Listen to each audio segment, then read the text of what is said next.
Hello everyone, welcome to my channel sponsor flavours. আজকে আমি আপনাদের সাথে শেয়ার করব দুর্গাষ্টমী স্পেশাল খিচুড়ি। খিচুড়ি রেসিপিটা শেয়ার করার কারণ হলো অনেকেই যেমন খেতে ভালোবাসেন কিন্তু খিচুড়িটা পারফেক্টলি বানাতে পারেন না। আর যদি আপনারা দুর্গাষ্টমীর দিনে মণ্ডপে গিয়ে খেতে পারেন না, তাহলে আপনারা ঘরেই খুব সহজভাবে এই খিচুড়িটি বানাতে পারেন। আজকের রেসিপিটা কিন্তু খুবই সাধারণ। যারা খিচুড়ি বানাতে জানেন তাদের পক্ষে তো কিছুই না, কিন্তু যারা জানেন না তাদের জন্য এই রেসিপিটা কিন্তু পারফেক্ট। তো প্রথমে এখানে দেখেছেন আমি চাল আর ডাল কিন্তু পুরোপুরি মেপে নিয়েছি। আপনারা যতটুকুই চাল নেবেন না কেন ততটুকুই ডাল নেবেন। আপনারা যদি এক বাটি চাল নেন তাহলে এক বাটি ডাল নেবেন, তাহলে খিচুড়িটা কিন্তু খুব ভালো হবে। তো প্রথমে আমি চালটা ধুয়ে রেখে দিয়েছি অল্প ভিজিয়ে, আর ডালটা শুকনো খোলাতে আমি ভেজে নিয়েছি। অল্প যখন ব্রাউনিশ কালার আসবে তখনই ডালটা নামিয়ে ভালোভাবে ধুয়ে ভিজিয়ে রেখে দেব। আমি এখানে 15 মিনিটের মতো ভিজিয়ে রেখেছি। তারপর এখানে প্রেসার কুকারের মধ্যে পরিমাণ মতো জল গরম হতে বসিয়ে দিয়েছি। জল যখন ফুটে এসেছে তখনই আমি ডালটা সিদ্ধ হতে বসে দিয়েছি। ডাল আর চাল কিন্তু আমি একসঙ্গে দিলাম না, কেননা ডাল সিদ্ধ হতে অল্প সময় লাগে কিন্তু চাল সিদ্ধ হতে এতটা সময় লাগে না। আর এখানে দেখছেন আমি প্রেসার কুকারে এই খিচুড়িটা রান্না করছি, কিন্তু আমি প্রেসার কুকারে ঢাকনাটা লাগাবো না। আমাদের ঘরে বড় পাত্র না থাকায় আমি প্রেসার কুকারের মধ্যে এই খিচুড়ি রেসিপিটি বানাবো, কিন্তু প্রেসার কুকারে ঢাকনা লাগাবো না। আমি কিন্তু এখানে পাত্রে যেরকম রান্না করা হয় খিচুড়ি সেইভাবেই রান্না করব।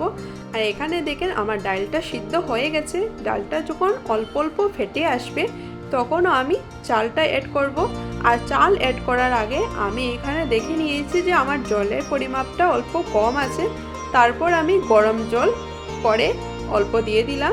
তারপর চাল দিয়ে কিছু সময় নাড়াচাড়া করে আবারও রেখে দিলাম। তারপর আমি বাকি সবজিটা বানিয়ে নেব। এখানে আমি খিচুড়ির মধ্যে সবজিটা যে অ্যাড করব, এই সবজিগুলোর মধ্যে নিলাম আমি বিন, গাজর, আলু, ফুলকপি, মিষ্টি কুমড়। এই সবজিগুলো দিয়েই আমি খিচুড়ি রান্না করব। আর আপনারা যদি এই খিচুড়ির মধ্যে অন্য সবজি অ্যাড করতে চান তাহলে দিতে পারেন, তবে অনেক সবজি আছে যেগুলো দিলে খিচুড়িতে ভালো লাগে না, যেমন বেগুন, কোয়াশ, চাল কুমড়, পানিলাউ। এগুলা দিলে কিন্তু খিচুড়ির স্বাদটা নষ্ট হয়ে যাবে। আর যখন দেখবো চালটা অল্প অল্প সিদ্ধ হয়ে এসেছে তখন আমি শক্ত সবজিগুলো অ্যাড করব, যেমন গাজর, মিষ্টি কুমড়, আলু, এগুলা অ্যাড করলাম। কিন্তু বিন আর ফুলকপি আমি কিছু সময় পরে অ্যাড করব। এখন খিচুড়ির মধ্যে অ্যাড করেছি মশলার মধ্যে আমি নিলাম নুন, হলুদ গুঁড়ো, লঙ্কা গুঁড়ো, জিরে গুঁড়ো। এগুলা দিয়ে অল্প গরম জল দিয়ে ভালোভাবে মিশিয়ে মশলাগুলো অ্যাড করে নিলাম। তারপর কিছু সময় পরে অ্যাড করে নিলাম ফুলকপি আর বিন। এখানে আমি দেখছি যে জলের মাপটা অল্প কম আছে, তার জন্য গরম জল দিয়ে দিলাম।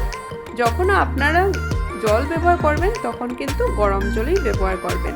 এখানে চালটা 80% কুক হয়ে গেছে। এই 80% কুক থাকা অবস্থাতেই আমি সবজি আর বাকি ইনগ্রিডিয়েন্টসগুলো সবগুলো অ্যাড করা শেষ করতে লাগবে। চাল যখন পুরোপুরি কুক হয়ে যাবে তখন আমি কিন্তু এক্সট্রা কিছু অ্যাড করতে পারবো না।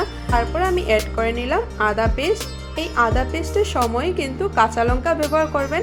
আমি কাঁচা লঙ্কাটা পরে ব্যবহার করলাম, কেননা কাঁচা লঙ্কাটা গলে গেলে কিন্তু বাচ্চারা খেতে পারবে না। যেহেতু আমার ঘরে বাচ্চা আছে তার জন্য আমি কাঁচা লঙ্কাটা অল্প পরে অ্যাড করলাম।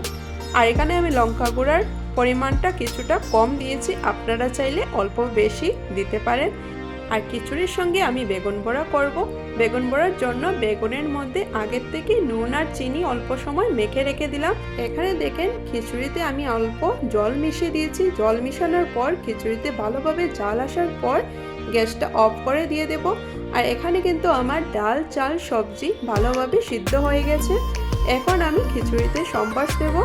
এই ফোড়নের জন্য আমি সরষের তেল ব্যবহার করব। সরষের তেলের মধ্যে শুকনো লঙ্কা দিয়ে দিলাম, পাঁচফোড়ন দিয়ে দিলাম আর আদা কুচি দিয়ে দেব। আদা কুচি দেওয়ার পর আমি গ্যাসটা অফ করে দেব। খিচুড়িতে সুন্দর একটা কালার আসার জন্য এখানে গ্যাস অফ করার পরে আমি লঙ্কা গুঁড়ো অ্যাড করলাম। লঙ্কা গুঁড়ো অল্প গরম তেলের মধ্যে ভেজে নেওয়ার পর আমি খিচুড়িতে সম্বাস দিয়ে দেব। এখানে যদি আপনারা কাশ্মীরি লঙ্কার গুঁড়ো দেন তাহলে কিন্তু খিচুড়ির রঙটা আরও বেশি ভালো হবে। আমার ঘরে কাশ্মীরি লঙ্কার গুঁড়ো ছিল না, তাই জন্য আমি সাধারণ লঙ্কার গুঁড়ো দিয়েই আমি এই সম্বাসটা দিলাম। আর তাতে দিয়ে দেব অল্প গরম মশলা আর ঘি। আর কিছু সময় নাড়ানোর পর দিয়ে দেব ধনেপাতা কুচি। আর খিচুড়িতে যখন সম্বাস দেব তখন গ্যাসটা অন করেই সম্বাস দেব। আর একবার ফুটে আসলে গ্যাসটা অফ করে লাগিয়ে রেখে দেব। এখন খিচুড়ি তো হয়ে গেছে, খিচুড়ির সঙ্গে আমি বেগুন বড়া করে নেব। বেগুন বড়ার জন্য এখানে বেগুন তো আগে থেকে রেডি করে রেখেছি আর ব্যাটারটাও রেডি করে রেখেছি। ব্যাটারের মধ্যে আমি দিলাম বেসন, সুজি, ময়দা, নুন, হলুদ গুঁড়ো, লঙ্কা গুঁড়ো, জিরে গুঁড়ো। এখানে কিন্তু চালের গুঁড়ো না থাকায় আমি অল্প সুজি দিয়েছি আর ময়দা দিয়েছি। যদি চালের গুঁড়ো থাকে তাহলে আরও বেশি ভালো হয়। মিডিয়াম ফ্লেমে রেখে বেগুন বড়া উল্টে পাল্টে বেগুন বড়া হয়ে যাওয়ার পর আমি খিচুড়ি পরিবেশন করে নেব। খিচুড়ি দেখতে কি সুন্দর হয়েছে আর খেতেও খুব ভালো হয়েছে। তার সঙ্গে আমি সার্ভ করে নিলাম গন্ধরাজ লেবু। এই গন্ধরাজ লেবু খিচুড়ির সঙ্গে কিন্তু খুব ভালো মানায়। আপনারা যদি চান খিচুড়ির সঙ্গে লাবড়া না করে এইভাবে খিচুড়ির মধ্যে সবজিগুলো দিয়ে বানাতে, তাহলে খুব ভালো হবে। একদিন বানিয়ে দেখবেন। আর সবজিগুলো কিন্তু আলাদা ফ্রাই করেও দিতে পারেন, কিন্তু ফ্রাই করার আর কোনো দরকার পড়ে না। এইভাবে খিচুড়ির সঙ্গে দিলেও কিন্তু খুব ভালো লাগে। আমার আজকে ভিডিওটি সম্পূর্ণ দেখার জন্য আপনাদের অশেষ ধন্যবাদ।